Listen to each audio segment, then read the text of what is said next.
हाँ भाई तुम जरा खड़े हो ना, दांत दिखाओ। अरे हो जाए तो झाड़ू के ऊपर पेस्ट लगा के सुबह शाम उसकी सफाई किया करो।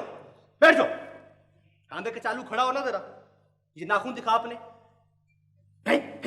ये क्या ये क्या ये क्या, इतने छोटे छोटे इंसानों जैसे नाखून। मुझे भूख लगी थी, मैं चबा गया। हमून मेरे नाखून रात तो बिल्ली खा गई, देखो बिल्ली खा गई रात को। अरे राम से बैठ, तुझे बिल्ली खा जाती तो अच्छा था। मैं बच्चों से सवाल पूछ रहा हूँ। नालायक। अरे अरे जिन्नों जैसे लंबे लंबे नाखून रख, नुकीले खूबसूरत। बैठ जा नीचे। अच्छा जी।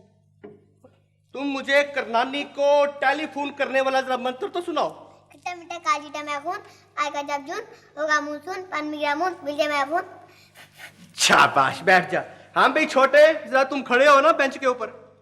तुम मुझे बिल बतौड़ी नासा चौड़ी को बुलाने वाला मंत्र सुनाओ। अंदर मंदर करी के अंदर घूम घंटा मार गच्चा खा ले ता ता कालता गुम चुम चुम चुमा कच्चू कुमा चाचा चकली बिन बिन बकरी हो जाना कली बिल बतौड़ी नाचा चौड़ी कल कचौड़ी हम जन्नत वाच कोड़ी आ जा कौन बिल्ली की नाचा दी हमून, तूने मुझे फिर बुलाया, क्यों बुलाया?